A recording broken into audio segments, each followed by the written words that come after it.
పోతన గారు అంటారు, ఒక అద్భుతమైనటువంటి మాట అంటారు. ప్రకటితమైన దైవయోగమున పాండవ సంతతి అంతరించగా వికలతనొందనీక ప్రభవిష్ణుడు కృష్ణుడు అనుగ్రహించి నృపాలకబాలు బ్రతికించే కావున శాబకుడింకా శత్రు సంహారకుడైన విష్ణురాతుడను పేర ధరిత్రిని ప్రసిద్ధికి నెక్కె పూజ్యుడై అన్నారు. ప్రకటితమైన దైవయోగమున పాండవ సంతతి అంతరింపగా, అసలు యథార్థమునకు ఈశ్వరుని యొక్క అస్త్రము, ఆ బ్రహ్మాస్త్రమును ప్రయోగించినప్పుడే పాండవ సంతతి అంతరించిపోయింది. ఆ వంశం అక్కడితో అయిపోయింది. అసలు కాజ్ అండ్ ఎఫెక్ట్ థీరీ తీస్తే బ్రహ్మాస్త్రాన్ని ప్రయోగించగానే పోయిందంతే. ఎందుకంటే బ్రహ్మాస్త్రమునకు ఉండే గౌరవం అటువంటిది. హనుమ అంతటి వారు కట్టుబడ్డారు. అటువంటి బ్రహ్మాస్త్రమును ఎప్పుడైతే అశ్వత్థామ ప్రయోగించాడో అప్పుడే పాండవ వంశం అక్కడితో ఆగిపోయింది. కానీ ధర్మరాజు గారంతటి వాడు, నాకు వంశం లేదు, ఇంకా నా తర్వాత పూజా మందిరంలో నీరాజనం ఇచ్చేవాడు లేడు గోత్రనామాలతో అని బెంగ పెట్టుకోవలసిన అవసరము లేకుండా ఎటువంటి మాట వేశారో చూడండి పోతన గారు. ప్రకటితమైన దైవయోగమున పాండవ సంతతి అంతరింపగా వికలతనొందనీక ప్రభవిష్ణుడు కృష్ణుడు అనుగ్రహించి శాబకు బ్రతికించి. ఎవరిని బ్రతికించాడు? తనని తాను రక్షించుకోవడం చేతకాని వాణ్ణి తాను రక్షించాడు, గర్భస్థమైన పిండాన్ని. శాబకు బ్రతికించే కావున నృపాలక బాలుడింకా శాత్రవాంతకుడైన విష్ణురాతుడను పేర ప్రసిద్ధికి నెక్కె ధరిత్రిని పూజ్యుడై. కృష్ణ భగవానుని యొక్క అనుగ్రహము చేత బ్రతికింపబడి బయటికి వచ్చినటువంటి పిల్లవాడు కనుక ఇది పెద్దవాళ్ళు పేరు పెట్టడం అంటే ఎంత అందంగా పెట్టాడో చూడండి. హుచ్ హచ్ అని పేర్లు ఎడితే పిల్లల జీవితాలు కూడా అలాగే ఉంటాయి. నేను నిన్నన ఎక్కడో చూశాను, మనం ఎప్పుడో రైల్వే స్టేషన్లో కూర్చుంటే ఒక ఆవిడ పిల్లాన్ని పిలుస్తోంది. ఆ నెల్లూరు రైల్వే స్టేషన్లో టింకు టింకు అని అరిచింది. అంటే వాళ్ళ పిల్లాడు ఇంకోళ్ళ కుక్క పిల్ల కూడా పరిగెత్తుకొచ్చి, అంటే అవతల ఆవిడ యొక్క కుక్క పిల్ల పేరు టింకు, ఈవిడ బిడ్డని పిలుచుకుంటున్న పేరు టింకు. ఒక కుక్క పేరుకి ఈవిడ బిడ్డడి పేరుకి తేడా ఏం లేదు. అంత అందంగా పేర్లు పెట్టుకుంటున్నారు ఇవాళ రేపు. ఒక పేరు పిలిస్తే ఇంట్లో ఐశ్వర్యము పరిఢవిల్లాలి, ఒక పేరు పిలిస్తే నీ జన్మ సాఫల్యమును పొందాలి. ఎందుకనంటే పోతన గారు ఒక చోట అంటారు, మీరు విందురుగాని అజామిలోపాఖ్యానం విందురుగాని ఎంత అద్భుతంగా చెప్తారో పోతన గారు. పేరు పెట్టి బిడ్డని పిలిచిననైనా, పిల్లాన్ని పిలిచినా సరే, హాస్యకేళినైనా, హాస్యం కోసమైనా సరే, విశ్రామ కేళినైనా, ఆడుకుంటూ సరదాగా ఒరే మాధవైలరా అన్నా సరే ఏమైపోతుందో తెలుసా అండి? కమలనయ్యను తలుప కలుషహరము. ఈశ్వరుడి పేరు పిలవగానే మీలో ఉన్న పాపం పోతుందంతే. ఆ నామమునకున్న శక్తి అటువంటిది, నామమంత గొప్పది. ఆ పేరు పెట్టుకోవడంలో ఉంది అదృష్టం. ధర్మరాజు గారంటే ఎటువంటి మహానుభావుడండి. ఇవాళ రేపు మనం తెలుసుకోవాల్సినవి భాగవతంగా వినేయడం కాదండి, కొన్ని విషయాలు తెలుసుకోవాలి. ఇవాళ నేను కొంతమందిని చూస్తుంటాను, తల్లి తండ్రి బ్రతికుంటారు, కొడుకు శుభలేఖ వేసుకుంటాడు పెళ్ళికి. ఏమన్నా తెలుసా అండి? తల్లి లేరు, తండ్రి లేడు. మా చిన్నతనంలో ఒక ముష్టివాడు వచ్చేవాడు, అమ్మా నాకు తల్లి వల్లాహానం, అమ్మా నాకు తండ్రి వల్లాహానం. అంటే వల్లాహానం అంటే లేడనిలా ఉంది బహుశా. నాకు తల్లి లేదు, నాకు తండ్రి లేడు, నాకు అన్న లేడు, కాబట్టి ఎందుకు వచ్చానంటే భిక్షానికి వచ్చానన్నట్టు. నాకు తల్లి లేడు, నాకు తండ్రి లేడు, పైన ఓ దేవుడు బొమ్మ ఉండదు, ఓ శ్రీరస్తు ఉండదు, శుభమస్తు ఉండదు, అవిఘ్నమస్తు ఉండదు, పిలిచేవాడు లేడు, నాకు చాంద్రమానం తెలియదు, స్వస్తి స్త్రీ చాంద్రమానం లేదు, ముహూర్తం లేదు, నా అంతటి నేను స్వయం భూలింగల్లా పుట్టాను, ఎవరికి పుట్టానో నాకు తెలియదు, అందుకని దిక్కులేని ఇంకోతి నాకు దొరికింది, అందుకని వెడ్ ఇంకోతిని. కాబట్టి మీ అందరూ ఎవరు? అన్నం లేక బాధపడుతున్న దరిద్రులు. కాబట్టి మీరేం చేస్తారు? అక్షతలు ఏం వెయ్యక్కర్లేదు, మీకు అంత తపశ్శక్తి లేదు, మీరేం చేస్తారు? మీ అందరికీ అన్నదానం చేస్తున్నాం, 10కి 12కి మధ్యలో లంచ్, వచ్చి అన్నం తిని వెళ్ళిపోండి. ఓ శుభలేఖ వేస్తాడు, అది శుభలేఖ. అది పట్టుకొచ్చి పెద్దలకు ఇవ్వడానికి వాడు ఎంత సిగ్గుపడాలి. ఏంటో ఇది నేను ఇలా రాయిచ్చా ఇవ్వచ్చా అని వాడు సిగ్గుపడాలి. వాడు అది వేసుకుని చాలా గొప్పగా నేను శుభలేఖ రాశానని వాడు అది పట్టుకు తిరగడం. ఇది ఎప్పుడైనా మన పిల్లలకి మోడల్కి పనికొస్తుంది, ఎంత బాగుందో చూడు, కొత్తగా ఎలా ఉందోనో అని మనం దాచుకోవడం, భగవద్గీత దాచుకున్నట్టు. ఎక్కడి నుంచి వస్తుందండి సంస్కారం రమ్మంటే పిల్లలకి? ధర్మరాజు గారు పెట్టాడు పేరు, మహానుభావుడు. విశ్వరాతుడను పేర, విష్ణురాతుడను పేర. ఈ పిల్లవాడు మరణించవలసిన వాడు అమ్మ కడుపులోని. ఎందుకు బ్రతికాడో తెలుసా? శ్రీ మహావిష్ణువు యొక్క అనుగ్రహం చేత బ్రతికాడు.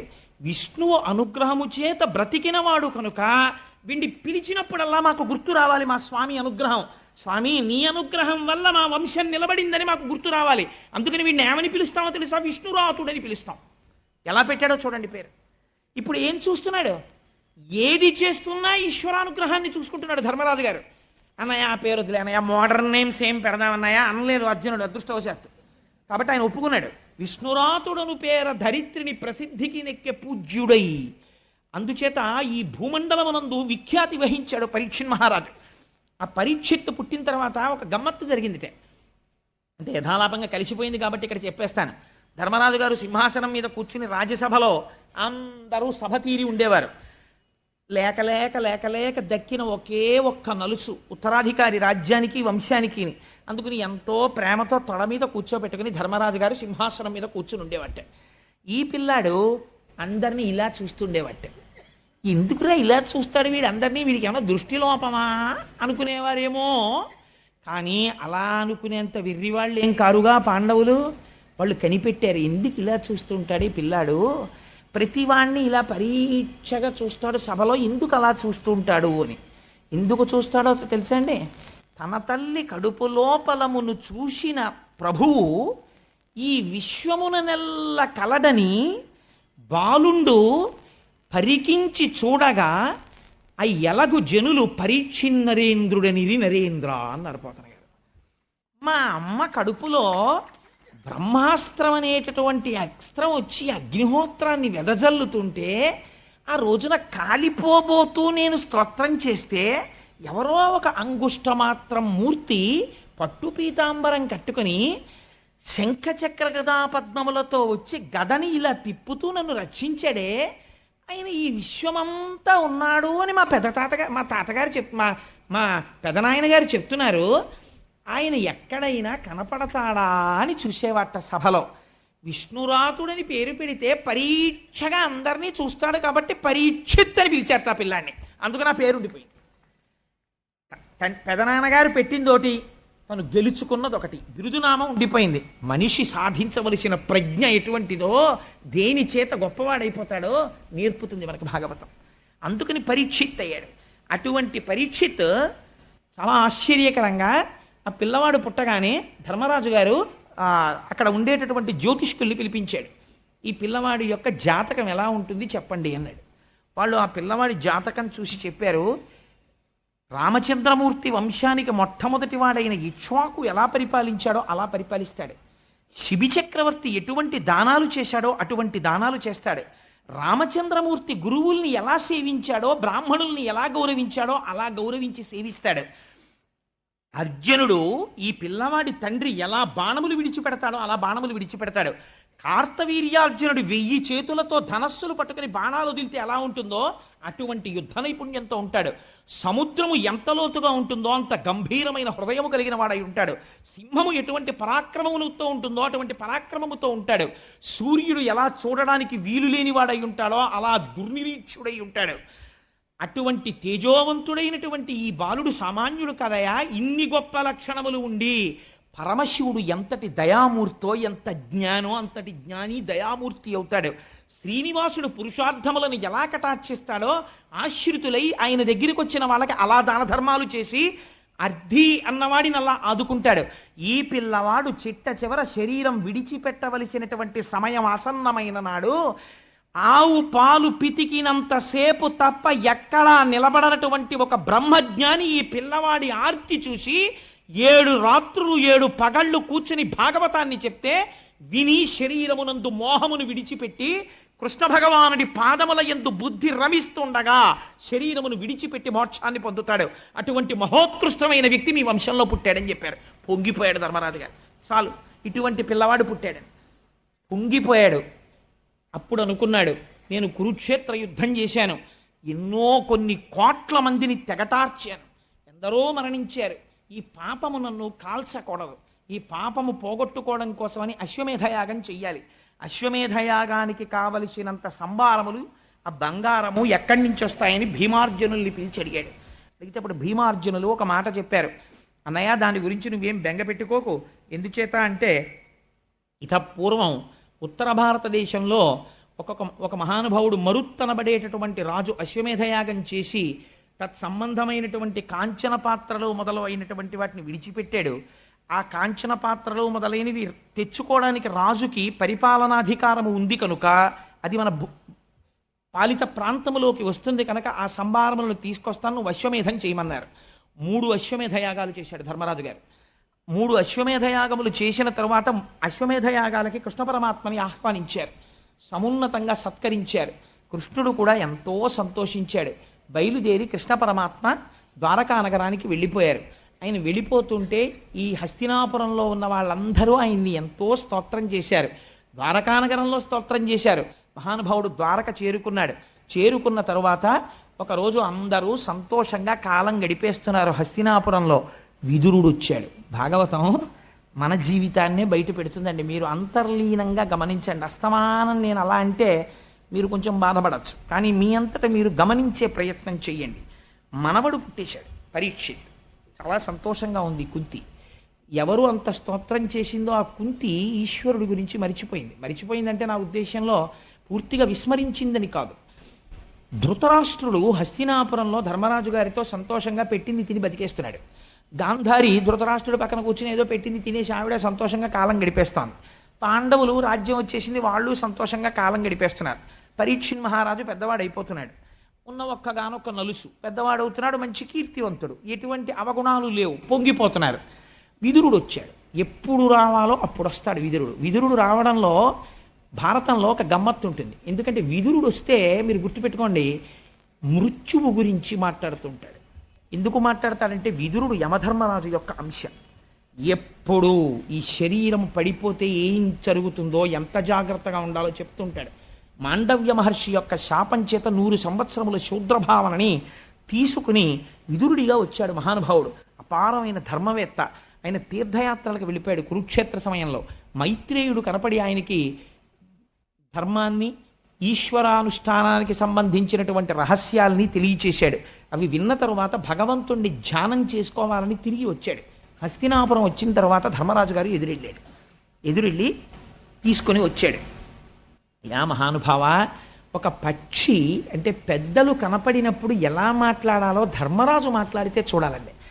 భారతంలో కానీ భాగవతంలో కానీ ధర్మరాజు మాట్లాడితే చాలా గంభీరంగా ఉంది. ధర్మరాజు ఏమంత వెర్రివాళ్ళ తెలివి తక్కువ వాళ్ళ మాట్లాడడం, చాలా గంభీరంగా మాట్లాడతాడు ధర్మరాజు. ధర్మరాజుకి అలా మాట్లాడడం రాకపోతే భీముడిని ఎవరండి అదుపు చేయగలరు? భీమసేనుడిని అదుపు చేయాలంటే ధర్మరాజు గారి మాటకే సాధ్యం. అంతటి మహానుభావుడు. అందులో విరాట పర్వంలో చూడండి, ఆ చెట్టు పీకేస్తుంటాడు. అప్పుడు ఒక్క మాట అంటాడు, అంతే ఆప్ చేస్తాడు. అన్నగారంటే అది అలా ఉండాలి. అన్నగారంటే ఈ కిందనున్నటువంటి నలుగురు ఒక్కొక్కడు ఒక్కొక్క రకం వాడు అయినా సరే పెద్ద ఆయన మాట కట్టుబడిపోతాడు. ఈ గౌరవం వాళ్ళకుంది, అలా ఉంచగలగడం ఆయనకి తెలుసు. అది అన్నదమ్ములంటే అలా ఉండాలి భారతంలో. చూడండి, ధర్మరాజు విదురుడికి ఎదురెళ్ళి స్వాగతం చెప్పి అర్ఘ్యపాద్యాదులు ఇచ్చి స్నానం చేశాక చక్కటి భోజనం చేసి విశ్రమించిన తర్వాత పాద సంవాహనం చేస్తూ కాళ్ళ దగ్గర కూర్చుని అంటాడు, మహానుభావ, మీరు చాలా కాలానికి తిరిగి వచ్చారు, మా అదృష్టం. మేము చిన్న పిల్లలుగా ఉండగా మా తండ్రి గారు మరణిస్తే ఒక పక్షి తన పిల్లల్ని ఎంత జాగ్రత్తగా రెక్కల కింద పెట్టుకుని కాపాడి తాను తీసుకొచ్చిన ఆహారాన్ని నోట్లో పెడుతుందో అలా మమ్మల్ని కాపాడారు. లక్క ఇంట్లో పెట్టి మమ్మల్ని కాల్చేద్దాం అనుకున్నప్పుడు, అనేకమైన ప్రయోగాలు చేసి మమ్మల్ని సంహరించాలనుకున్నప్పుడు మీరు ధర్మాన్ని వివరణ చేశారు. సర్వకాలములయందు మా రక్షణ కోరుకున్నారు, మా వృద్ధి కోరుకున్నారు. అటువంటి మీరు ఎన్నో క్షేత్రములను పర్యటించారు. తీర్థయాత్ర చేసి వచ్చిన వాడి విషయంలో ఎలా ఉండాలో భాగవతం చెప్తుంది. తీర్థయాత్ర చేసి వచ్చినటువంటి వాడి పాదములకు నమస్కరిస్తే, ఏ పాదములకు వీడు నమస్కరించాడో యువతలవాడు తీర్థయాత్ర చేయకపోయినా తీర్థయాత్ర చేసి వచ్చిన వాడి పాదములకు నమస్కరించడం చేత ఆయా క్షేత్రములలోని దేవతల యొక్క అనుగ్రహం కలుగుతుంది. మీరు ఏ ఏ తీర్థములు తిరిగారు, ఏ ఏ తీర్థములను వసించి తిరిమీరే ఏ గిరుల్ కృమ్మినారని ఆ మనుచరిత్రలో ప్రవరాఖ్యుడు అడుగుతాడు. అలా మీరు ఎక్కడెక్కడికి వెళ్ళారు, ఏమేం చూశారు మాకు చెప్పవలసింది అని అడుగుతాడు. విదురుడు ఎంతో సంతోషిస్తాడు. పెద్దవాళ్ళ దగ్గర మాట్లాడవలసినటువంటి విధానంలో మాట్లాడతాడు ధర్మరాజు. సంతోషించి ఆయనతో మాట్లాడి పంపించిన తరువాత ధృతరాష్ట్రుడు ఒక్కడే కూర్చుని ఉంటాడు. కూర్చునుండగా వస్తాడు విదురుడు. వచ్చి ఒక మాట అడుగుతాడు. ఇది భాగవతం, అందుకే భాగవతం కొన్ని కోట్ల జన్మల తర్వాత మాత్రమే వింటారు. భాగవతం విన్న ఫలితం ఉట్టినే పోదు అనడానికి కారణం అదే. ఆయన అన్నాడు, ఏమయ్యా అంధుడా అని పిలిచాడు. ఓ కళ్ళు లేనివాడా, నువ్వు ఒక విషయం మరిచిపోయావేమో అని నేను అనుకుంటున్నాను అన్నాడు. ఏమిటి అని చూశాడు ధృతరాష్ట్రుడు. అవమానించాడు విదురుణ్ణి కురుక్షేత్రానికి ముందు. అన్నాడు, నీకు జ్ఞాపకం ఉందా, దుర్యోధనుడు తొడలు విరిగిపోయి కురుక్షేత్రంలో పడిపోయిన తరువాత ఇంకా బ్రతకాలన్న కోరికతో నీ పిల్లలతో ఎన్నో మాటలు పాండవుల్ని చంపాలని ప్రయత్నం చేసి వాళ్ళకి రావలసిన రాజ్యభాగాన్ని నువ్వు పెదనాయన వయ్యుండి కూడా కబళిస్తే ఆ పిల్లలు ధర్మంగా యుద్ధం చేసి రాజ్యాన్ని సంపాదించి నీవారన్నవారు మిగలకుండా చంపేవతల పారేస్తే దిక్కు లేక వాళ్ళ పంచన చేరితే అన్నానికి భీముడు అన్నాడు ఆ రోజున, పుట్టుగ్రుడ్డి, నీ బిడ్డలకి నీతి చెప్పలేక వాళ్ళని చంపడానికి కారకుడు అయ్యావురా, ఇంకా బ్రతుకుదామని పిండం తినడానికి మా ఇంటి మీద పడ్డావా అని అడిగాడు. ఎంత మరిచిపోయి బ్రతకడానికి ఇంకా ఇక్కడ చేరి తిని బతుకుతున్నావురా అని అడిగాడు. కళ్ళు తిరిగిపోయాయి ధృతరాష్ట్రుడికి. నీకు ఇంత వయస్సు వచ్చింది, నీ కళ్ళ ముందు బిడ్డలు వెళ్ళిపోయారు, నీవారన్నవాడొక్కడు లేడు. ఎవరు నశించిపోవాలని కోరుకున్నావో వాళ్ళు అన్నం పెడుతున్నారు నీకు, తింటున్నావు. దేనికి తింటున్నావు? ఇంకా బ్రతికేద్దామని. అలా తినేసి కూడా బ్రతికేస్తావురా? నీ ఒళ్ళు ముడతలు పడిపోయింది, నీ కళ్ళు పుట్టుకతో కనపడవు. ఇలా ఎన్నాళ్ళు ఉంటాయి అనుకుంటున్నావు? ప్రాణాలు చచ్చిపోతావు. ఇక్కడ ఉన్నా చచ్చిపోతావు, ఉండకపోయినా చచ్చిపోతావు. బుద్ధి మరల్చుకోవడం నేర్చుకో. ఎందుకు ఈ బ్రతుకు నీకు? నా మాట విని ఉత్తర క్షణం లేచి ఉత్తర దిక్కుకు వెళ్ళిపో. ఎవ్వరి కోసం చూడకు. వెళ్ళిపోయి ఇన్నాళ్ళు బ్రతికిన దుష్ట బ్రతుకు చాలు నీకు. ఇప్పటికైనా నా మాట విను. వెళ్ళిపోయి ఈశ్వరుడి యందు మనస్సు చేర్చి ప్రాణములను ఆహుతి చేసేయి. అందులో చేసేసి యోగ మార్గంలో ఈశ్వరుణ్ణి చేరిపో. లేకపోతే నువ్వు చేసిన పాపాలకి ఎన్ని జన్మలు ఎత్తవలసి ఉంటుందో అన్నాడు. వెంటనే లేచి, గొప్ప మాట చెప్పావయ్యా, నిజమే. ఇంకా నేను ఎవరి కోసం బ్రతకాలయ్యా? భీముడు మొదలైన వాళ్ళు పెడుతున్నటువంటి ఈ నెత్తుటి కూడు తిని ఇంకా బతికేస్తున్నానా సంతోషంగా? నిద్ర పడుతోందా?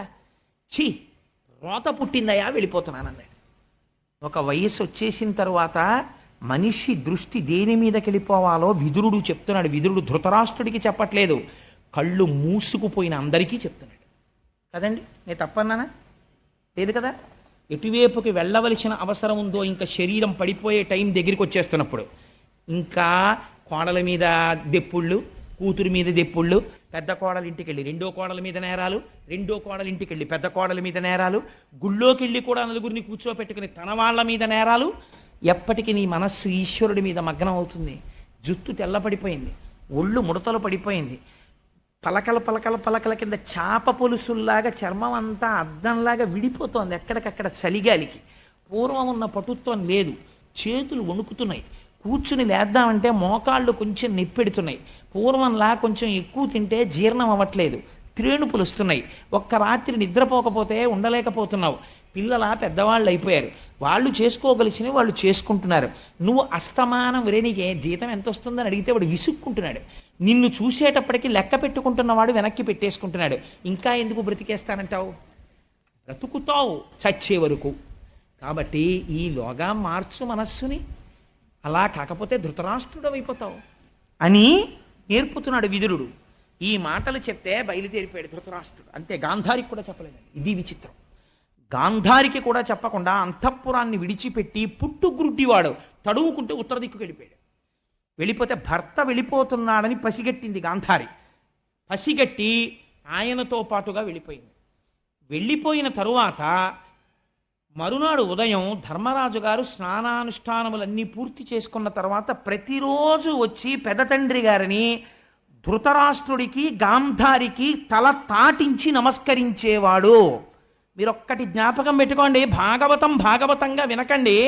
మీరు దేవాలయానికి ప్రదక్షిణం చేశారా చెయ్యలేదా? అక్కర్లేదు.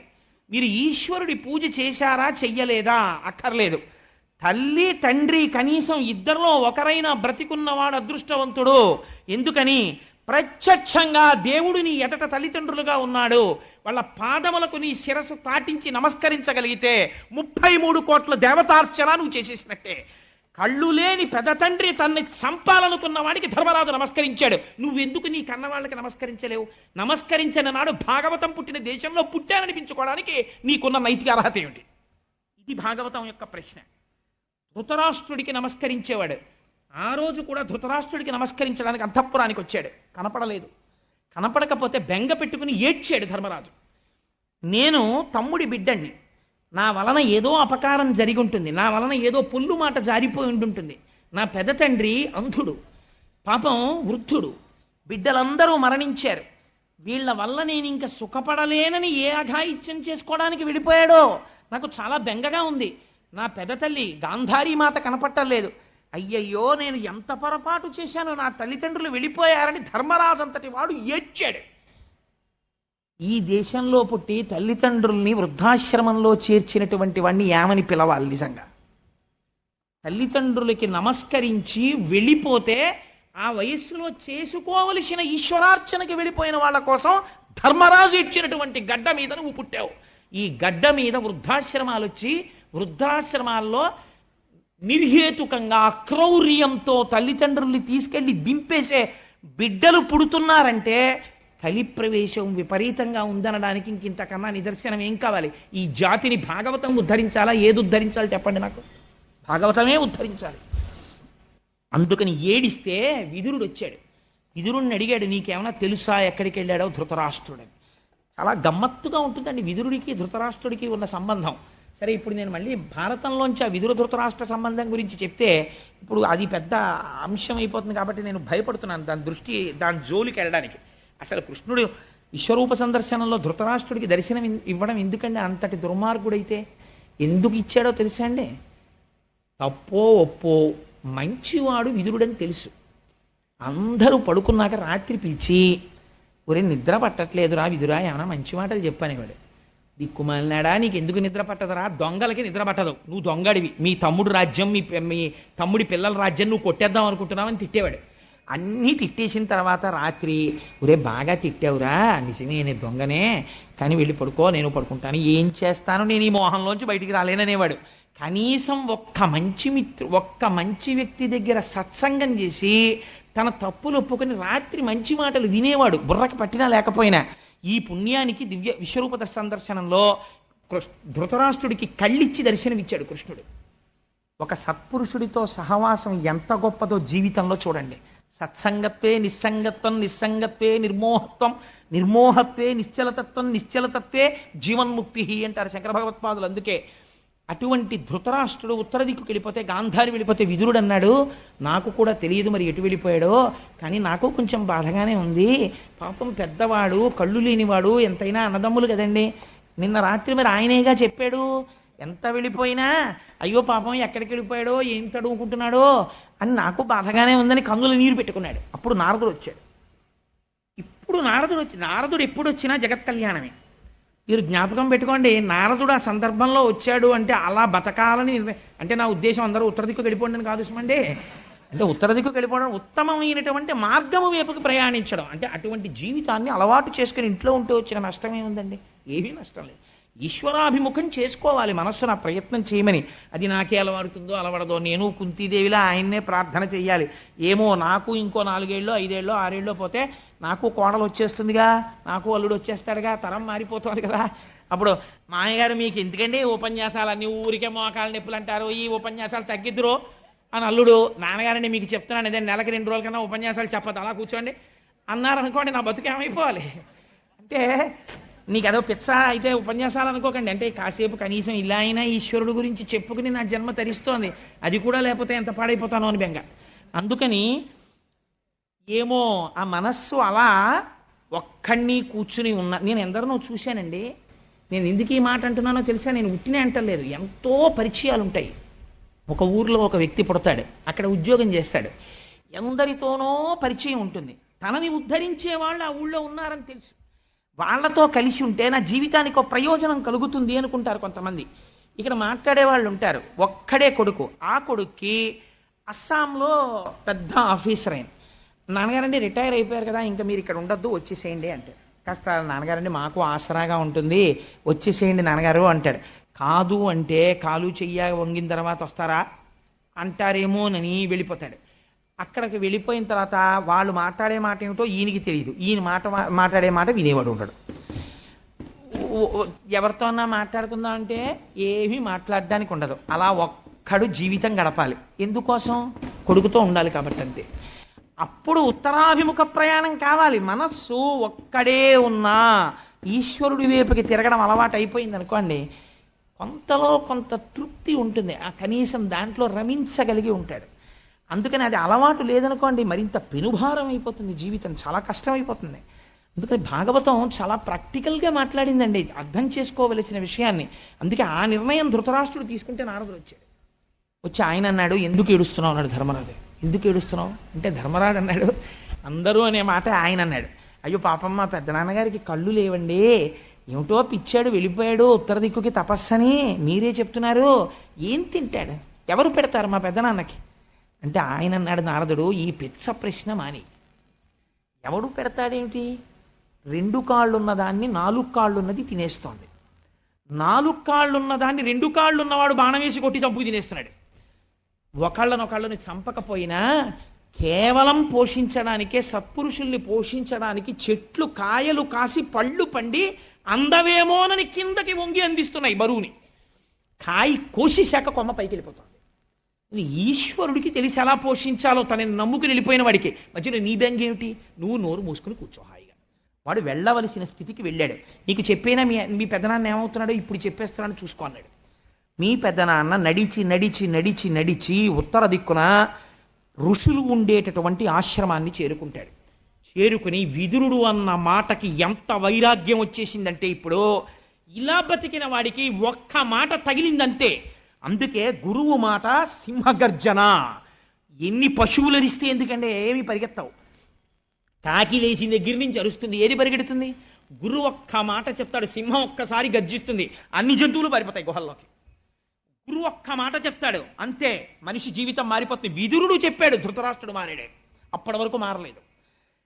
ఇవాల్టి నుంచి మీ పెద్దనాన్న ఇంద్రియములన్నింటినీ వశం చేసుకుని అంతర్ముఖుడైపోయి ప్రాణాయామం చేసి మనస్సులో పెట్టేసి, మనస్సుని తీసుకెళ్ళి ఈశ్వరుడి దగ్గర పెట్టేసి, శరీరమును శోషింపచేసి యోగాగ్ని ప్రజ్వరిల్ల చేసి 3 అగ్నిహోత్రములు ఏకకాలమునందు వెలిగితే ఆ యోగాగ్ని ఎందు శరీరమును బూది చేసేస్తాడు, బ్రహ్మమునందు చేరిపోతాడు. యోగాగ్ని వెలిగిపోతుంటే గాంధారి గమనించి నా భర్త వెళ్ళిపోతున్నాడని ఆ యోగాగ్నిలోకి గాంధారి ప్రవేశించి శరీరం వదిలిపెట్టి ఇద్దరు బ్రహ్మమును చేరిపోతున్నారు, నువ్వు సంతోషించన్నాడు. చాలు, మా పెద్దనాన్న అంత స్థితిని పొందేశాడు, నేను ఇంకేడవనన్నాడు. సంతోషపడిపోయి ధర్మరాజు ఆనందపడ్డాడు. ఆనందపడి ఒక మాట అన్నాడు, 7 నెలలైంది అర్జునుడు వెళ్ళి కృష్ణ భగవానుణ్ణి చూసొస్తాను అని చెప్పి బయలుదేరాడు, కానీ ఇప్పటికి రాలేదు. ఎందుచేత రాలేదు, ద్వారకా నగరంలో ఏం జరిగింది అని ఆశ్చర్యపోతూ విదురుణ్ణి అడిగాడు. మీరు క్షేత్రాలకు వెళ్ళారు కదా, తీర్థయాత్రలు చేశారు, ద్వారకానగరం ఎలా ఉంది, కృష్ణ భగవానుడు క్షేమమేనా అని. తనకి తెలుసు కృష్ణుడు నిర్యాణం పొందేశాడని, చెప్పలేదు విదురుడు. మీరు ఒక మాట జ్ఞాపకం పెట్టుకోండి, ఏమిటండి మీరు భాగవతం మొదలెట్టి 3 రోజులైంది కృష్ణ నిర్యాణం అంటున్నారు ఏంటండి, మేము ఇంకా మీరు ఏదో కృష్ణుడు పుడతాడు బాల్య క్రీడలు అవి ఇవి ఉంటాయనుకున్నాను, నిన్ననేమో కూర్మావతారం అన్నారు, కృష్ణుడు అన్నారు, అది అన్నారు, ఇది అన్నారు, ఇవాళ కృష్ణ నిర్యాణం అంటున్నారు ఏంటండి అనుకోకండి. భాగవతం ప్రారంభం అలా ఉంటుంది వైరాగ్యం కోసం. కానీ తర్వాత మళ్ళీ అన్ని లీలలు, అన్ని కృష్ణుడు పుట్టుక, దశమస్కందంలో అన్నీ వచ్చేస్తాయి అవతారాలు అన్నీ. కానీ ప్రారంభం శుకుడు పరీక్షిత్తు దగ్గరికి వచ్చి కూర్చుని భాగవతం చెప్పడం ప్రారంభం చెయ్యాలి అంటే పరీక్షిత్తు నిర్యాణం రావాలి, వస్తే కానీ శుకుడు రాడు కదండి. మరి శుకుడు వచ్చి భాగవతం చెప్పడం మొదలెట్టాలి, అక్కడ ప్రారంభం కావాలి. అక్కడికి ప్రారంభం కావాలంటే ఈలోగా వీళ్ళందరూ నిర్యాణం పొందడం చెప్పాలి. ఇంకా ఈ మధ్యలో ఒకటి జరుగుతుంది, ధర్మరాజాదులతో కృష్ణుడు ఒక మాట చెప్తాడు, ఒక మహాపురుషుడు వెళ్ళిపోతున్నాడు ఈ లోకంలోంచి, భీష్ముడు లాంటి వ్యక్తి ఇహ రాడు, వెళ్ళిపోతున్నాడు, నువ్వు తొందరగా వెళ్ళి భీష్ముడి దగ్గర ధర్మాలు నేర్చుకో, మళ్ళీ శరీరంతో ఎప్పుడు వస్తాడో అలాంటి వాడన్నాడు. భీష్ముడు వెళ్ళి విన్నాడు. ఆ భీష్ముడు అంటే ఏమిటో, భీష్ముడి జీవితం ఏమిటో ఇప్పుడు చెప్పడం ఎందుకు, ఎలాగో 4 రోజుల్లో భీష్మేకాదశి వచ్చేస్తోంది కదా, భీష్మ ఏకాదశి నాడు భీష్ముడి యొక్క చరిత్ర చెప్పి ఆఖరణ బొటనవేలు దగ్గర నుంచి లాగేస్తాడు ప్రాణాలని, హృదయస్థానమునందు పెట్టుకుని కూర్చుంటాడు ఏకాదశి ఘడియల కోసం. కూర్చుని కృష్ణుణ్ణి ఎట్ట చూస్తూ స్తోత్రం చేస్తాడు, భీష్మస్తుతి. ఎంత ఇటువంటి పద్యాలండి పోతన గారి అనువాదం. ఆ స్తోత్రం చేసి విష్ణు సహస్రనామ స్తోత్రం చెప్పి ఈశ్వరుడిలోకి లీనమైపోతాడు. అప్పుడు అంత్యేష్టి కార్యక్రమాన్ని భీష్ముడికి నిర్వహిస్తారు.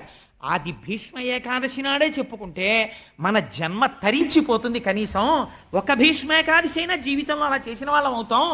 ఆ రోజున సత్యనారాయణ వ్రతం చేసుకుని, విష్ణు సహస్ర పారాయణ చేసుకుని, ఆ రోజు సాయంకాలం భీష్ముడి చరిత్ర చెప్పుకొని, ఆ రోజున భీష్ముడు చేసిన స్తుతి చెప్పుకొని, ఆ రోజున వాణిగారు పంచిపెట్టేటటువంటి స్తోత్రాల్ని మనందరం బహుమానంగా అందుకుని చక్కగా ఇంటికెడదాం. భీష్మేకాదశి సార్థకత చెందిపోతుంది ఆ రోజున. అందుచేత కృష్ణ భగవానుడు నిర్యాణము చెందాడన్న అప్రీతికరమైన వాక్కు విదురుడు చెప్పలేదు. ఎందుచేత అంటే వాక్కుకి ఒక నియమం ఉంది. సత్యం బ్రూయాత్, ప్రియం బ్రూయాత్, న బ్రూయాత్ సత్యమప్రియం. సత్యమైన అప్రియమైన మాట చెప్పకూడదు. కృష్ణుడు వెళ్ళిపోయాడన్న మాట తనంత తాను తెలుస్తుంది. తెలిసే లోపలే చెప్పేస్తే ధర్మరాజాదులు తట్టుకోలేరని విదురుడు చెప్పలేదు.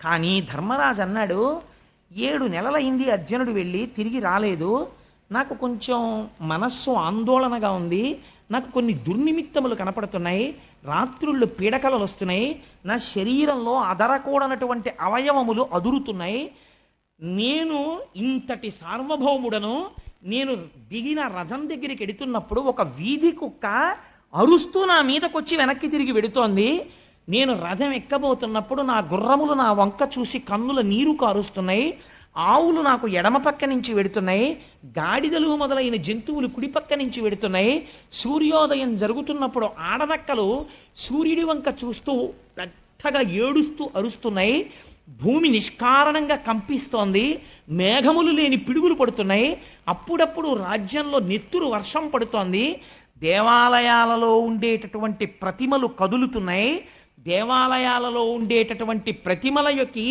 చెమరుస్తోంది, చెమట పడుతోంది, అగ్నిహోత్రములో నెయ్యి పోసినా సరే పైకి లేవట్లేదు, రాత్రుళ్ళు గుడ్లగోబలు ఒకదాంతో ఒకటి పోటీపడి అరుస్తున్నాయా అన్నట్టు ఏడుచుకుని మాట్లాడుకుంటున్నాయి. ఈ దుర్నిమిత్తములన్నీ చూస్తే అవతార పురుషుడై ధర్మమును 4 పాదముల నడిపించి ఈ లోకమునంతటినీ తన భుజాల మీద పెట్టుకుని రాక్షస సంహారం చేయించిన మహానుభావుడైన కృష్ణుడు శరీరమును విడిచిపెట్టి అవతారములు చాలించాడని నాకు అనిపిస్తోంది. అదే జరిగితే మేము కూడా వెళ్ళిపోయే రోజు దగ్గరికి వచ్చేసినట్టే, నాకు అనుమానంగా ఉంది అని బాధపడ్డాడు. ఇంతలో అర్జునుడు వచ్చాడు. తల దించుకుని ధనస్సు పట్టుకుని వస్తున్నాడు. వస్తుంటే ఆ ముఖం చూసి, అంటే నేను అన్ని ఇప్పటికే శ్లోకాలు పద్యాలు తగ్గిస్తున్నాను, కొన్ని కథ నడవదని. అంతా చెప్పడం కుదరదు కదండి, ప్రధానమైన విషయాలు కొన్ని ప్రస్తావన చేస్తాను. ధర్మరాజు అడిగిన ప్రశ్న ఏమిటో తెలుసా అండి? కుశలం అడిగాడు ముందు. ఏమయ్యా, ద్వారకలో అందరూ కుశలమా? వసుదేవుడు కుశలమా? ఆయన భార్యలు కుశలమా? ఉగ్రసేనుడు కుశలమా? అన్నీ అడిగిన తర్వాత అన్నాడు, నీ ముఖం ఎందుకు అలా వాడిపోయింది? ఒకవేళ ఎవరైనా రోగులు కానీ, స్త్రీలు కానీ, వృద్ధులు కానీ, దీనులు కానీ నీకు శరణాగతి చేస్తే వాళ్ళని రక్షించలేకపోయావా? వృద్ధులైన వారు, పసిపిల్లలు తినకుండా నువ్వు ఎక్కడైనా ముందు భోజనం చేసి వచ్చావా అని అడిగాడు. ఎంత గొప్ప మాట చూడండి. మనం సాధారణంగా ఏం చేస్తామంటే, పెద్దవాళ్ళు వాళ్ళు ఉండగానే మాకు ఆఫీస్ టైం అయిపోతుందనో ఇంకోటనో ముందు బాగుండదండి పెద్దవాళ్ళు వాళ్ళకి పెట్టేయండి అని వాళ్ళకి భోజనం పెడతాం, వాళ్ళు కూడా అలాగే తినేసి వెళ్ళిపోతారు.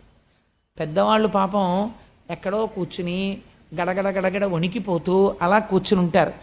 నోరు నిప్పి అడగలేక, అవరే ఉండలేకపోతున్నాను రా, దడదళ్ళ అడిపోతోంది, లేచి పంక్తి దగ్గరికి వచ్చేటప్పటికే కుర్చీలు ఆక్రమించేస్తున్నారు, నాకు ఎక్కడో అక్కడ కూర్చోపెట్టి ఇంత అన్నం పెట్టేద్దు అంటాడు. తినేసిన వాడికి ఎంత పాపం సంక్రమిస్తోందో చూడండి. అన్నానికి పిలిచిన వాడు, ఆతిథ్యం ఇచ్చేవాడు జాగ్రత్త పడాలి. ఈ మాట అడిగాడు ధర్మరాజు.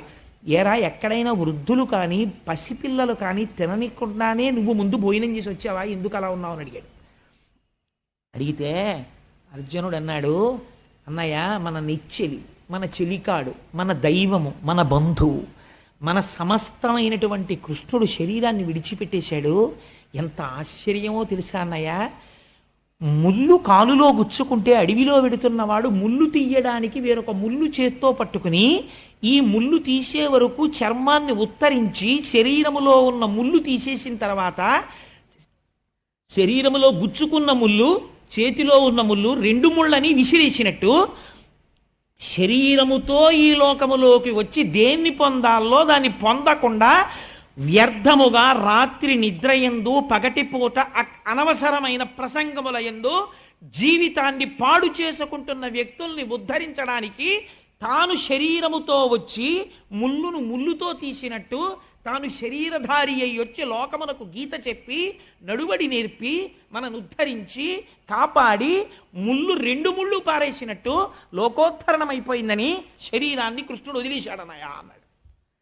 వదిలేస్తే ఆశ్చర్యం ఏమిటో తెలుసా అన్నయ్య, గోపాల బాలురు కృష్ణుడు శరీరం విడిచిపెట్టగానే కృష్ణ నిర్యాణం కాగానే ఒకరినొకరు కొట్టుకుని అందరూ మరణించారు. కృష్ణుడి భార్యల్ని రక్షిద్దామని నేను గోపాలులతో యుద్ధం చేయవలసి వచ్చింది. గోపాల బాలురంటే వారికి పశువుల్ని తోలడం తప్ప యుద్ధం తెలియదు. అటువంటి వారు కేవలం కడవలో నీళ్లు పట్టుకెళ్ళేటటువంటి ఒక అబలని ఓడించినంత తేలిగా గాంధీవం ఉన్న నన్ను ఓడించేశారన్నయ్య. ఓడించి కృష్ణ పత్నుల్ని నా దగ్గర నుంచి అపహరించి పట్టుకుపోయారు. అన్నయ్య, నాకు ఒకటి అర్థం కాలేదు. ఈ గాంధీవమే కదా నేను అప్పుడు పట్టుకున్నది, ఈ రథమే కదా నేను ఎక్కింది, ఈ చేతులే కదా బాణాలు వేసింది. ఆనాడు 18 అక్షౌహిణీల సైన్యాన్ని చీల్చి చెండాడనే ఆ కృష్ణుడు ఎదరలేడి వాళ్ళ సారథ్యంలో. ఎత్ర యోగేశ్వర కృష్ణో ఎత్ర పార్థో ధనుర్ధర తత్ర శ్రీ విజయోభూతి ధ్రువా నీతిర్మతిర్మమ. ఏనాడు నీ జీవన రథంలోంచి కృష్ణుడిని దింపేశావో అప్పటి నుంచి నీకు ఓటమి ప్రారంభం. ఎంతకాలం కృష్ణుడు నడిపిస్తున్నాడని నువ్వు నమ్ముతున్నావో అంతకాలం నీకు విజయ పరంపరే. ఇవాళ లేడన్నయ్యా కృష్ణుడు. ఆనాడు ద్రౌపదీదేవి స్వయంవరంలో నేను బాణాన్ని గురిపెట్టి కదులుతున్న చేపని కొట్టానా, ఖాండవనాన్ని దహించడానికి ఆగ్నేయాస్త్రాన్ని ప్రయోగించానా, 18 అక్షౌహిణీల సైన్యాన్ని చీల్చి చెండాడానా, భీష్మ ద్రోణ కర్ణాది వీరుల్ని నిగ్రహించానా. ఇన్ని చెయ్యగలిగినటువంటి ఈ చేతులు ఇవాళ గోపాల బాలులతో యుద్ధం చెయ్యలేకపోయాయా? నాకు అర్థమైపోయిందన్నయ్య, ఎప్పుడు కృష్ణుడు వెళ్ళిపోయాడో ఆనాడే మన జీవములు వెళ్ళిపోయాయి. ఇవాళ మనం ఉన్నది జీవచ్ఛవాలం ఉన్నామంతే అన్నయ్య అన్నాడు. ఈ మాటలు విన్నాడు ధర్మరాజు. విని అన్నాడు, ఇంకా మనం ఉండవలసిన అవసరం లేదు. కృష్ణుడు ఎప్పుడైతే వెళ్ళిపోయాడో అప్పుడే కలిపురుషుడు వచ్చేస్తున్నాడు. తర్వాత యుగానికి అవకాశం ఇచ్చేసాడు. అందుకని వెళ్ళిపోయాడు కృష్ణ భగవానుడు. కాబట్టి ఇక మనం ఇక్కడ ఉండవలసిన అవసరం లేదురా అని పరీక్షిత్తుని పిలిచాడు. పిలిచి పరీక్షిత్తుకి పట్టాభిషేకం చేశారు. పట్టాభిషేకం చేసేసి ఎంత గొప్పగా వర్ణించారో తెలుసా అండి భాగవతంలో. తను కట్టుకున్నటువంటి సార్వభౌమ లాంఛనములైనటువంటి తెల్లటి పట్టు వస్త్రములను విడిచిపెట్టేశాడు. తనకున్న ఆభరణములన్నింటినీ తీసి పక్కన పెట్టేశాడు. ఆ కేశపాశమునకున్నటువంటి ముడి విప్పేశాడు. విప్పేసి జుత్తు చల్లా చెదరుగా పడిపోయింది. ఆ పెట్టుకున్నటువంటి బొట్టు కాని తిలకము కాని ఏమీ లేవు. ఒక పిచ్చివాడో, ఒక ఉన్మాదో, ఒక రోగగ్రస్తుడో, ఒక పిశాచము ఆవహించిన వాడో, ఒక భూతమో తిరిగినట్టుగా అయిపోయాడు. అయిపోయి ఒక మానసిక హోమము చేశాడు అన్నారు. అది పైకి చేయలేదు, మానసికం. ఎంత గొప్పగా చేశాడో తెలుసా అండి. ఇంద్రియములన్నింటినీ తీసుకెళ్ళి మనస్సులో పెట్టాడు. మనస్సుని తీసుకెళ్ళి ప్రాణవాయువునందు పెట్టాడు. ప్రాణవాయువుని తీసుకెళ్ళి అపానమనబడేటటువంటి మృత్యువాయువునందు పెట్టాడు. ఆ అపానమును తీసుకెళ్ళి మృత్యుస్థానమైన శరీరమునందు పెట్టాడు. అంటే ఇప్పుడు ఈ శరీరము పడిపోవడానికి కావలసినటువంటి స్థితిని తీసుకొచ్చేసాడు. తీసుకొచ్చేసి దీన్ని ఒక రకమైన సన్యాసమే అంటారు శాస్త్రంలో. ఇహ తాను మాట్లాడడు, ఇంకా తను ప్రతిస్పందించాడు. అన్నిటినీ విడిచిపెట్టి జడుడిలా, పిశాచగ్రస్తుడిలా జుత్తు విరబోసుకుని మౌనంగా ఎవ్వరితో మాట్లాడకుండా ఉత్తర దిక్కుకు తిరిగి వెళ్ళిపోతున్నాడు. వెళ్ళిపోతుంటే ధర్మరాజుని చూసినటువంటి భీముడు అలాగే భీముడు వెళ్ళిపోయాడు. భీముడు వెనక అర్జునుడు వెళ్ళిపోయాడు. ఆ వెనక నకుల సహదేవులు వెళ్ళిపోయారు. వెళ్ళిపోయిన తరువాత ఒక కుండ పగిలిపోతే కుండలో ఉన్న ఆకాశము అనంత ఆకాశములో ఎలా కలిసిపోతుందో అలా ఉత్తర దిక్కుకు వెళ్ళిపోయినటువంటి వారు మృత్యుస్థానమైన శరీరములోకి హోమము చేసేశారు. కాబట్టి శరీరములు పడిపోయి కృష్ణ పరమాత్మతో ఐక్యాన్ని పొందేశారు. ఇది తెలుసుకున్నటువంటి ద్రౌపదీదేవి తన భర్తలు వెళ్ళిపోయిన తర్వాత ఇంకా తానుండకూడదని తాను కూడా ఉత్తర దిక్కుగా ప్రయాణం చేసి ఆవిడ కూడా శరీరాన్ని విడిచిపెట్టేసింది. పరీక్షిత్ మహారాజు సార్వభౌముడయ్యాడు. అయి మహారాజై దేశాన్నంతటినీ కూడా ఎంతో సంతోషంగా ఎంతో సుభిక్షంగా పరిపాలిస్తున్నాడు. పాండవులు పరిపాలించిన నాడు, ధర్మరాజు పరిపాలించిన నాడు దేశం ఎంత శోభతో ఎంత కళ్యాణప్రదంగా ఉందో అంత ఆనందంగా దేశం అంతా ఉంది. ఎక్కడ చూసినా 3 పువ్వులు 6 కాయలు, నెలకి 3 వానలు, ఎక్కడ ధర్మమునకు లోపమన్నది లేదు. ఎన్నో దిగ్విజయ యాత్రలు చేశాడు. తన మేనమామ గారు ఉత్తరుడు, ఆ ఉత్తరుడి యొక్క కుమార్తె అయినటువంటి ఇరావతిని వివాహం చేసుకున్నాడు. నలుగురు కుమారుల్ని కన్నాడు. అందులోనే జనమేజయుడు కూడా సర్పయాగం చేసినవాడు. జనమేజయుడు వంటి గొప్ప కొడుకుల్ని కన్నాడు. తాను జయించనటువంటి రాజ్యం లేదు. కురు బాహ్లిక మొదలైనటువంటి దేశాలు, కురు పాంచాల కోసల కాశీ వజ్జి మల్ల అంగ మగధ వత్స మచ్చ చేది అవంతి గాంధార కాంభోజ సౌరాష్ట్ర ఆశ్వక మొదలైన రాష్ట్రములన్నింటినీ జయించాడు. జయించి ఏకఛత్రాధిపత్యంగా విశాలమైనటువంటి సామ్రాజ్యాన్ని తన యొక్క ఆ పతాకపు ఛాయలలో అత్యంత సంతోషంగా పరిపాలన చేస్తున్నాడు. పరీక్షిన్ మహారాజు గారు ఎక్కడికి వెళ్ళినా ఒక నియమం పాటించేవాట. ఏమిటో తెలుసా అండి? పరీక్షిత్ యాగాలు చేశాడు. పరీక్షిత్ యాగం చేసినప్పుడు అందరూ వచ్చి కూర్చునేవారు. ఎందుకో తెలుసా అండి? ఎంత గొప్ప యాగాలు చేశాడంటే పరీక్షిత్, ఆయన దేవతల్ని పిలుస్తుంటే స్వాహ అని దేవతలు వచ్చి ఎదురుగుండా కూర్చుని పుచ్చుకునేవారట. యాగం చెయ్యని వాళ్ళు కూడా యాగశాలలోకి వచ్చి కూర్చుని ఆ దేవతలందరూ వచ్చి కూర్చుని హవిస్సు పుచ్చుకు వెళ్ళడం చూసేవారు. అంత నిష్ఠాగరిష్ఠుడై యాగములు చేశాడు. ఆయన దిగ్విజయయాత్రకి వెడుతుంటే శిబిరము వేసుకుని ఉంటే ఆ ఊళ్ళల్లో ఉన్న జానపదులు వచ్చి చెప్తుండేవారట, మీ మహానుభావ, మీ పెద్ద తండ్రి గారైనటువంటి ధర్మరాజు గారు, తాతగారు, పెద్ద తండ్రి గారు కాదు, అభిమన్యుడు కదా తండ్రి, తాతగారు ధర్మరాజు, మీ పెద్ద తాతగారైనటువంటి ఆ ధర్మరాజు గారు ఇలాగే దిగ్విజయ యాత్రకి వచ్చి కూర్చున్న తరువాత మహానుభావుడు కృష్ణ పరమాత్మ ఏం చేసేవారో తెలుసా?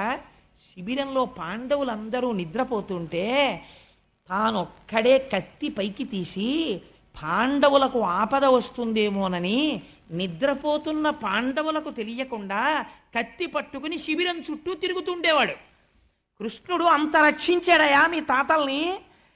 అదే కృష్ణుడు సారథ్యం చేస్తుంటే పాండవ మధ్యముడైనటువంటి అర్జునుడు ఒక్కొక్కసారి పిలవడం కోసమని తన పాదంతో డొక్కలో ఇలా తన్నాడు. తంతే వెనక్కి తిరిగి చూసి, ఫల్గుణ ఏ రథం ఎటు తిప్పాలి అని అడిగేవాడు. అర్జునుణ్ణి పిలిచి బావా అని హాస్యం ఆడేవాడు. కాళహస్తీశ్వర శతకంలో ధూర్జటి పొంగిపోతాడు. నే నిరూపముగా తలంతు మదిలో నిరూపమోకాలో. ఎంత ఆదరించాడండి నిజంగా పాండవుల్ని. మహాశివరాత్రి నాడు అర్జునుడు గబగబా పరిగెడుతున్నాడు పాలచెం పట్టుకుని. బావా ఎక్కడికి పరిగెడుతున్నావు అన్నాడు. శివాలయానికి బావా, ఇవాళ శివరాత్రి అభిషేకం చేయాలన్నాడు. శివుడు శివాలయంలోనే ఉన్నాడు అనుకుంటున్నావా? ఇదిగో ఇక్కడ లేడా అని పంచ పైకి తీశాడు. మోచిప్పలో శివలింగం కనపడింది. అంత శివకేశవ అభేదం. కృష్ణ భగవానుడి మోచిప్పకి శివలింగాన్ని చూసి అర్జునుడు అభిషేకం చేశాడు. నీ రూపు మోకాలో అంటాడు ధుర్జటి. అంతటి మహాత్ముడు కంటిని రెప్ప ఎలా కాపాడుతుందో అలా కాపాడాడయా. పరీక్షిత్, నీకు ఆశ్చర్యకరమైన విషయం చెప్పనా? ఒక్కొక్కసారి కృష్ణుడు కన్నుల నీరు పెట్టుకుని, బావా మీలాంటి వాళ్ళు, మీలాంటి భక్తులు, మీలాంటి బంధువులు నాకు ఎక్కడ దొరుకుతారో అని గభాలన వంగి మీ వాళ్ళ కాళ్ళు పట్టుకునేవాడయా. అంత ప్రేమ చూపించాడు. కృష్ణ పరమాత్మతోడి జీవితముగా గడిపేశారు మీ తాతలు. అంత గొప్పవాళ్ళు.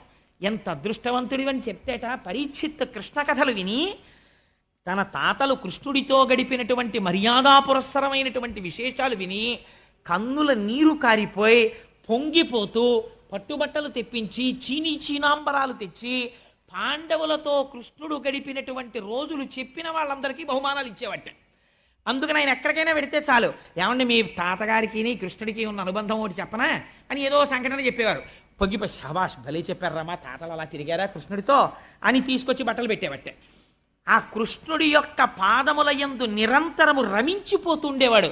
అంతటి మహాత్ముడైనటువంటి పరీక్షిత్ పరిపాలిస్తుండగా లోకమంతా ప్రశాంతంగా అత్యంత ఆనందముతో ఉన్నది. నేను ఇవాళ ఇక్కడ ఎందుకు ముగిస్తున్నానంటే, ఉపన్యాసాన్ని ఎప్పుడూ కూడా ఒక మంగళముతో ప్రారంభించి మంగళంతో పూర్తి చేయడం మంచిది. ఇంకా నేను ఇది దాటాను అనుకోండి, వెంటనే అద్భుతమైన విషయాలు వచ్చేస్తాయి. అవి ఆపడం కష్టం. అసలు కలియుగం ఏమిటో, కలియుగంలో ఎందుకు మనసు లాగుతుందో, కలిపురుషుడి యొక్క ప్రభావం ఎలా ఉంటుందో, పరీక్షిత్ స్థానాలు ఎక్కడిచ్చాడో ఆ రహస్యాలు బయటకు వస్తాయి. అందుకని ఇవాళ ఈ మంగళం పరీక్షిత్ పరమ సంతోషంగా పాలిస్తున్నాడు. అంత నామం వింటేనే పొంగిపోయినటువంటి కృష్ణ కథలో మనం కృష్ణుడి గురించి స్తోత్రం చేయకుండా వెళ్ళిపోతే మనం దోషభూయిష్ఠులం అయిపోండి. అందుకని అందరం చక్కగా స్వామి నామం చెప్పి బయలుదేరదాం. మీరందరూ ఎంత విశాలమైన హృదయం ఉన్నవాళ్ళు. ధూర్తుడు వీడు చెప్తే మేము వినడం ఏమిటని ఉండదు. పోన్లేరా చెప్పాడు విందామని వింటారు. మీ వంటి సంస్కారులకు నేను శిరస్సు వంచి నమస్కరించాలి. ఇక్కడే ఉన్నాడండి ప్రతిష్ఠ జరిగినటువంటి గురువాయూరప్ప కృష్ణ భగవానుడు. విని పొంగిపోవాలి, నా బిడ్డలు ఎంత స్తోత్రం చేస్తున్నారో అని. వసుదేవసుతం దేవం కంసచాణూరమర్దనం దేవకీ పరమానందం కృష్ణం వందే జగద్గురుం అతసీ పుష్పసంకాశం హారనూపురశోభితం రత్నకంకణకేయూరం కృష్ణం వందే జగద్గురుం మందారగంధ సంయుక్తం చారుహాసం చతుర్భుజం బర్హి పింఛావచూడాంగం కృష్ణం వందే జగద్గురుం ఉత్పుల్ల పద్మపత్రాక్షం నీలజీమూత సన్నిభం యాదవానాం శిరోరత్నం కృష్ణం వందే జగద్గురుం రుక్మిణీకేళీ సంయుక్తం పీతాంబర శిశోభితం అవాప్త తులసీగంధం కృష్ణం వందే జగద్గురుం గోపికానాం కుచద్వంద్వం కుంకుమాంకితవక్షసం శ్రీనికేతం మహేశ్వాసం కృష్ణం వందే జగద్గురుం శ్రీవత్సాకం మహోరస్కం వనమాలా విరాజితం శంఖచక్రధరం దేవం కృష్ణం వందే జగద్గురుం కృష్ణాష్టకమిదం పుణ్యం ప్రాతరుద్ధాయ యః పఠేత్ కోటి జన్మ కృతం పాపం స్మరణేన వినశ్యతి. మీకొక్క రహస్యం చెప్పాలి. ఇవాళ చెప్పినటువంటి ప్రసంగంలో ధృతరాష్ట్రుడు ఉత్తర దిక్కుకి వెళ్ళిపోయినటువంటి సందర్భాన్ని, విదురుడు ధృతరాష్ట్రుడితో మాట్లాడిన మాటల్ని, పాండురాజు ధర్మరాజు మిగిలిన పాండవులు ఉత్తరాభిముఖులైన ఘట్టాన్ని ఎవరు విన్నారో జీవితంలో అటువంటి వారికి నిర్హేతుక కృపగా కృష్ణ పరమాత్మ తన పాదార విందముల యందు భక్తిని కృప చేస్తాడు అని పోతన గారు అభయం ఇచ్చారు. అంత మహోత్కృష్టమైనటువంటి ఘట్టం ఆ ఘట్టం. చారిత్రాత్మకమైనటువంటి ఘట్టం రేపు ప్రారంభమవుతుంది. ఎందుకంటే ఇంకా రేపటి నుంచి ధర్మదేవత సాక్షాత్కరించి మాట్లాడుతుంది. కలిపురుష ప్రవేశం. నిజంగా మాటలు ఎలా ఉంటాయో మన జీవితాన్ని సెల్యులాయిడ్ మీద చూపిస్తారు పోతన గారి రేపు. సర్వం శ్రీ ఉమామహేశ్వర పరబ్రహ్మార్పణమస్తు. స్వస్తి.